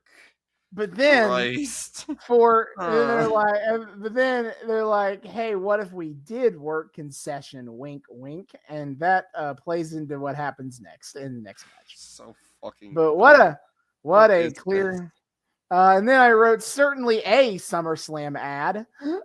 This is Yeah. when we get subtlety is for losers, where they literally have all the divas do like a wet car wash bit. Those were the divas? That's the whole divas roster. Yeah. Oh, see, that's really funny to me because I thought they were just because the divas are just like generic fucking fitness models. So like I just assumed they were just random actresses they paid to like get all wet in bikinis or whatever. And I literally made a note about like the worst part is these actresses are only getting treated marginally worse than the actual lady wrestlers of the day. No, sorry it is about just that. the lady wrestlers of the day. Woof. But yeah, no, SummerSlam ad that says absolutely nothing about Vince McMahon's sexual proclivities. That's literally them like spraying water on each other and washing cars with their asses out and soap everywhere. It is boobies touching. They're not even trying. The tits just randomly colliding together for no other reason than to just like see two pairs of tits squashed together vaguely. Now it is straight up. It's what it sounds like it is. It's not, and literally nothing else. I was like, oh my God, awful. And we're gonna have to see this shit every week. Yeah, hey, there are still 4 fucking weeks to SummerSlam. We got 3 more weeks to. Do they change it up at all, or is it just gonna be the same exact ad with a different fucking number of weeks at the end? I feel like I don't know if they'll change the ad, but I guarantee all the ads are look at the hot chicks. I guarantee they're going to do that for everyone. Have no doubt. Put that up. So the next match, sort of, is William Regal versus Scotty 2 Hottie. Yeah, specifically Scotty 2 Hottie doing his best Guy Fieri cosplay. Banging it. And they probably do like 2 moves before the before the Mexicools come out with like concessions. They have a bunch of soda and a bunch of popcorn and some nachos. Yeah, for some reason. And they're ostensibly offering it to people ringside, but then like one dude in the front actually does grab a popcorn. Well, so like they keep like reaching stuff out as if they're like going to give it to them, and then like camera cuts away from them, and you can see them in the corner of the screen like pulling it away as soon as they like they start to give it, like they start to hand it, and then the camera cuts, they're just like no, never mind. But like one dude fucking reaches out and actually does snag a thing of popcorn off one of their trays. Fucking king. Absolutely incredible. Yeah, all right. So they go over to the announce table where Taz and Cole is, and they start handing them soft drinks. Yeah, and they're having a good time. Then they throw some popcorn on Kimmel. Of course, they walk over to Tony Kimmel and throw popcorn at him. This poor man just gets bullied constantly. Yeah, so the match basically stops as both wrestlers are like, what? And also the fuck. Poor Billy Reeks can never catch a break. Yeah, so the referee, Jimmy Cordera, comes down and be like, hey, you guys need to get out of here. And their response is Super Crazy throws a soda at him and then throws him into the barricade. And then all hell breaks loose. Yeah, they just start assaulting Reeks and Scotty with concessions. What? Yeah, they stomp them out on the outside, and then they start dumping all the concession stuff on them. This is great. Yeah, well, and it's like, okay, they're making a statement, I guess. I guess. I don't really know what to say about that. I don't know what the fuck that statement is, but they are indeed making one. Yeah. So then we get to we get a Raw rebound of what happened this past week on Monday Night Raw, where Eric Bischoff is big mad that John Cena won a Battle of the Bands, where John Cena rapped "I'm a Bad Man" from his rap album. Yeah, dude, fucking fuck this. Meanwhile, over on Raw, Cena's giving like full ass live rap concerts. Okay. 2005, a wild time. But okay, he's talking to Carlito about this. Eric Bischoff is talking to Carlito about this and explains that he has a non-title match with Cena tonight, and Chris Jericho is the special referee. I'm sure the fix is totally not in. Let's cut to the match. No. Never mind. Chris Jericho kicks John Cena in the balls, and Carlito beats Cena. And they're like, God. oh fuck, Yeah. Great. Absolutely wild Whoops. stuff going on Raw, clearly as well. Oh yeah. No, dude, we can't just have fucking, normal shit. We have to. It's 2005, baby. Everything is fucking weird. We're like, I don't know how WWE could have lost such viewership during this period of time. When clearly, dude, are you kidding me? Like the fucking way that they have the fucking what they're showing with like this rap concert from Cena, you'd think this shit was like fucking the most over thing in the universe. You think everyone was clamoring. Everyone in the universe was clamoring to go to a fucking John Cena rap concert. I am kind of surprised that like this is shit that made them lose viewership. From the way the audience would tell it, this is the coolest shit in the universe. I mean, I thought it was pretty dope. This is from before John Cena became a loser, kind of a dork, in a way that people didn't like. He's always been kind of dorky with the rap thing, but like in a way that people liked and thought was cool. He's not like PG Fruity Pebbles Cena quite yet. He'll get there soon, but he's not there yet. And this is still has a rap album, Cena, and so I can appreciate it anyway. I think it's great. Yeah. But yeah, WWE seems so chaotic in 2005. And this is the best kind of WWE though. Just do random dumb bullshit. That's what I go to WWE for, is like, I know I don't care about like the good work or the serious bullshit. Just give me dumb goofy shit. I don't need anything else. Yeah, I mean, I was going to save this for the end, but like unironically very much enjoying 2005 Smackdown, even for the bad parts, because so much of it is kind of fun in a dumb way. Yeah, it's dumb, it's goofy, and I love it. Yeah, absolutely. But then we get to our main event, JBL versus The Undertaker. I wrote The Undertaker's entrance just keeps going. So, how long does this how long does this entrance go for? 1,000,000 hours, apparently. I will always make that joke. I'm so sorry. Mm-hmm. Right, so the match is pretty one-sided, to be honest. Undertaker beats JBL's ass quite a lot. Yeah, it's very satisfying to watch. Oh, it's so good. JBL only really gets the upper hand when Orlando Jordan cheats for him. So this is a lot like the Orlando Jordan Batista match, actually. But then I made a note. JBL hits all his moves and hits Taker with a chair. Taker kicks out and sits up. Fuck you. Yeah, dude. Today I learned that apparently Undertaker's like a fucking tightrope walker. That like Ray Phoenix, who Undertaker can do fucking top rope walks. What, Mark? How? Yeah, apparently this. I guess we haven't seen very many Undertaker matches in general on this podcast, but yes, this is apparently the first time we've watched what is considered the old school, where he tightrope walks on the top rope while holding the hand of his opponent, and then he jumps off the top and hits him in the back of the neck. Yeah, which is so cool. Yeah, it's called old school now because it originated all the way back in his original incarnation of the character. That's even wilder to me, is that like OG Undertaker was doing that shit. Mm-hmm. Yeah. So eventually I wrote so many ref bumps because Orlando Jordan bumped the ref like the 5th time in the match. Dude, so many fucking we have ref bumps, and we have like Undertaker doing like 4 fucking different sit-up spots in one match. It's pretty hectic, yeah.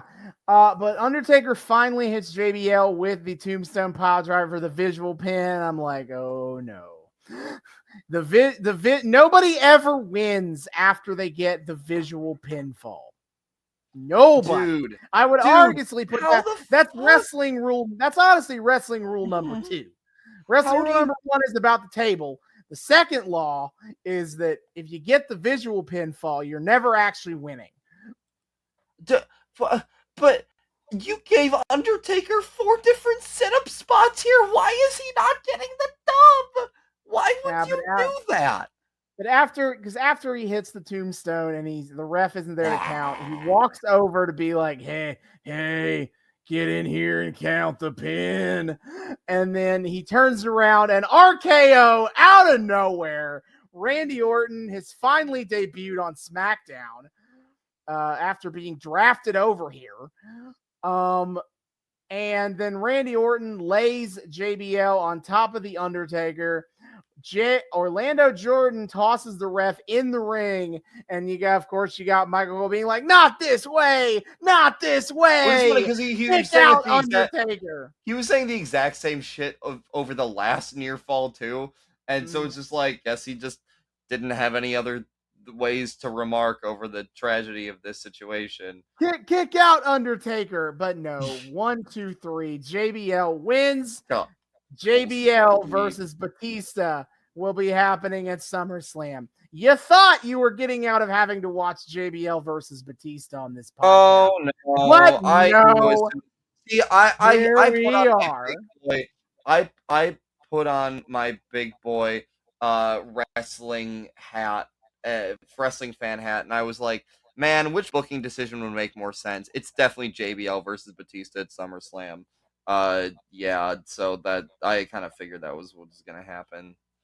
Yeah, so the episode ends there with a shocking debut of Randy Orton to fuck the Undertaker over, and JBL is going to main event for SmackDown at SummerSlam. I'm so happy. Yeah, so great. Horns. But another episode of 2005 SmackDown in the books. Again, we kind of touched on it a little bit before we kind of talked about the main event. A lot of dumb bullshit happening in 2005. So stupid. But it's very fun to watch. It's fun stupid. I'm very happy with this arc, dude. Like, this is, I mean, part of it is, again, like, I get the delightful treat of my absolute favorite Rey Mysterio ex like absolute legend Eddie Guerrero in one of their most famous and their like memeiest angle of all time. So that knowing that I'm getting that every week just makes everything so much better, and all the rest is just fun, extremely stupid window dressing around it, and none of it's terribly great. We get like one or two good matches an episode, and that's about it. And all the rest are just dumb. And it's so quintessential WWE. And unironically, this is the sort of shit that I do love coming to WWE for. Like nowadays, Raw's becoming legitimately good again, and everyone's like, oh, look at Triple H being a great booker and shit. And like, sure, that's fine. I'm sure that's great, but that's not what the fuck I go to WWE for. I have AEW for like good wrestling TV. No, I go to WWE for just over the top, insane. Who the fuck thinks of this sort of thing? Goofy bullshit. I only that inject the dumb shit directly into my veins, and as long as it's not like offensive, I will love it deeply and endlessly. Oh my god, it's so goofy. Oh, give me more. Give me more. We still get 3 more episodes. Sure. But that is for down the line. Up next for us on this podcast. So, for our 50th episode, we did a mystery box episode. Ooh. And truthfully, I've been wanting to bring that back for a hot minute, but we keep having other things to put in this slot in the calendar. Priorities. But no more. Next week, we will be doing a Mystery Box 2, Electric Boogaloo, as I will this time once again attempt to have the random draw live on air. Probably won't work any better than last time. I got it to be on the video format, but whatever. We are gonna do it next. What will we be doing next time? Even I have no idea. Oh boy, we're love me some fucking Russian roulette, except with wrestling content. Some would argue an even deadlier game to play than the OG version. The deadliest of games. Oh, That God. is for next time. Until then, David, hit our plugs. Yes, sir. My dear friends, thank you once again for joining us on yet another episode of the Noobs and Knockouts Podcast. We are so delighted to have you here. Returning listeners, viewers, what have you. Hey, how you doing? You know the drill. Thanks again for once again welcoming us back into your eardrums, your eyeballs. We're so happy to have you here. Newcomers, hey, how's it going? Welcome to the show. We here at the Noobs and Knockouts Podcast like to think we are friendly to both noobs and knockouts alike. So whether you're brand new to the wild, wacky world of wrestling, or you're a veteran of all this weird, dumb bullshit, either way, we hope you've had a great time here. We hope you want to keep having a great time with us week after week. If you want to keep doing so and you're not entirely sure how to do so, well, not to worry, my friends. I have you covered. First of all, you can find us on YouTube. We are the Noobs and Knockouts Podcast on YouTube. Hit subscribe. Ring that bell. And make sure it turns a nice little solid color so you get notifications every single time we drop a brand new episode. Just generally enjoy it. Check out all of our playlists. Austin has been kind enough to organize all the arcs and shit that we follow into their own separate playlists. So if there's something you want to follow all the way down, you can check that shit out without having to jump around a whole lot. It's phenomenal. And of course, you get to see our lovely faces, our really sexy HUD, and all the special little visual gags we hide in here for all the people who deign to watch us on a weekly basis. Ain't that? Like me yawning constantly because this is almost midnight here. Like, yeah, look, we have a very distinct recording schedule, folks, and that is the whatever the fuck ends up working for like our insane schedules. Oh yeah. Boy. Or me fidgeting with a rubber duck. ADHD life, baby. Anyway, either way. But so yeah, check us out on YouTube. If, however, you're a fan of the audio-only experience, well, my dear friends, we have you covered there as well, because you can find us on 3 of the best places to find your podcast: Spotify, Google, and Apple Podcasts. Come check us out there. Download us. Give us ratings. Give us nice little reviews. 5 stars if you like. A nice little thing to say, hey, these guys are pretty great. Maybe you should check them out. I don't know. I'm just saying. Check us out on their Noobs and Knockouts Podcast. And, of course, you can get in contact with us, too, over the interwebs. Ain't that nifty? First of all, first and foremost, of course, is our Twitter. You can find us on Twitter at Noobs and KnoxPod. That's at Noobs, the letter N, KnoxPod on Twitter. Come check us out there. We love it up on the Twitter. We're posting memes. We're engaging in discourse. We post every single time we drop a brand new episode, so you guys know what the hell's going on. And, of course, the highlight of our Twitter is weekly wrestling live tweeting. My friend, what is on the docket coming up? Of course. So, as usual, every Wednesday night, 8 p.m. Eastern on TBS is AEW Dynamite. It's the one show a week that I consistently watch live. It's the one show David. That's my brand new name, baby. David Lee, yes. David Lee Roth. David consistently watches live as well. Usually at least one of us is live tweeting that on a weekly basis. In addition, I keep up to date with WWE, AEW, and Impact Wrestling. So for their pay-per-views, I'm usually at the helm there. So next Saturday, September the 3rd, is WWE Clash of the Castle. I will admittedly not be watching this one live because college football is back, baby. So sorry about that. But it is WWE's first major pay-per-view in the United Kingdom since 1992 SummerSlam. It's a pretty big deal. You got Roman Reigns versus Drew McIntyre for the Woo Championship. Acknowledge me, Woo. Liv Morgan versus Shayna Baszler for the SmackDown Women's Championship. I'm gonna keep pulling for Liv Morgan because Riot Squad Mark, but I doubt it. I'm honestly not feeling great about my hope here. Bianca Belair, Alexa Bliss, and Asuka versus Bayley, Dakota Kai, and Io Sky. Dakota Kai and Io Sky will probably be the new women's tag champions by the time that match actually happens on Saturday. Oh, hell yeah. Oh, hell yeah.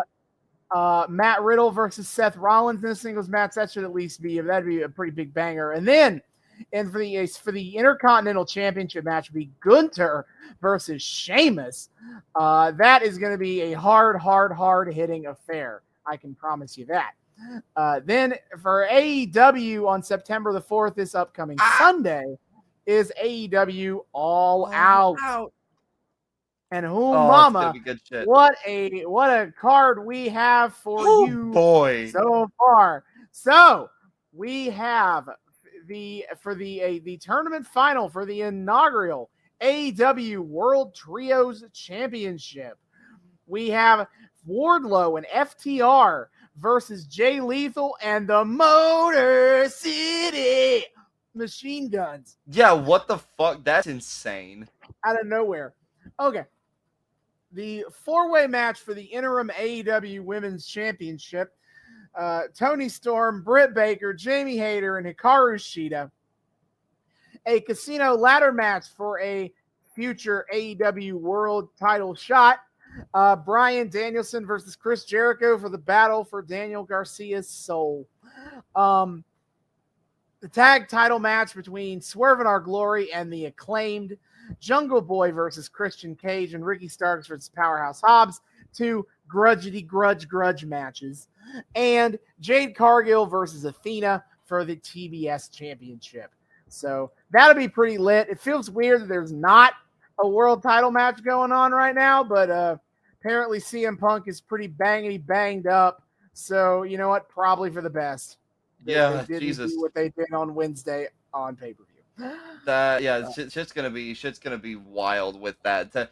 I don't know. I still don't know what the fuck's going on, and whatever the hell it is, it's gonna be insane. Mm-hmm. And then for Impact Wrestling, they're upcoming on October the 7th, is Bound for Glory. One of their biggest shows every single year.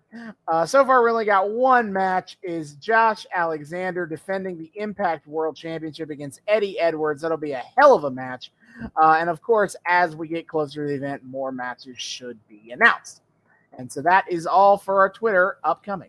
Hell yeah. Be sure to check it out. It's a great time over on the Twitter. If you like hearing us ramble about wrestling, you're going to love it over on the Twitter. Our voices carry over pretty damn well. Austin, of course, is he's the go-to guy. He knows his shit. He's able to make all the fucking references. He's goddamn quippy at it too. I just go on there and David it up. David Lee. I'm making it work.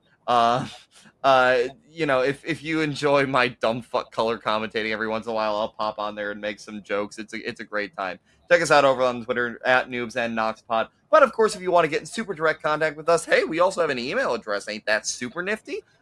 You can email us, noobsandknockoutspod@gmail.com. That's noobs, the word and this time, knockoutspod@gmail.com. Come say hi to us there. Tell us what you like about the show, what you don't like, things you want to see more of, less of. Give us requests for what you want to see us cover on the show, arcs, eras, companies, wrestling adjacent media, whatever.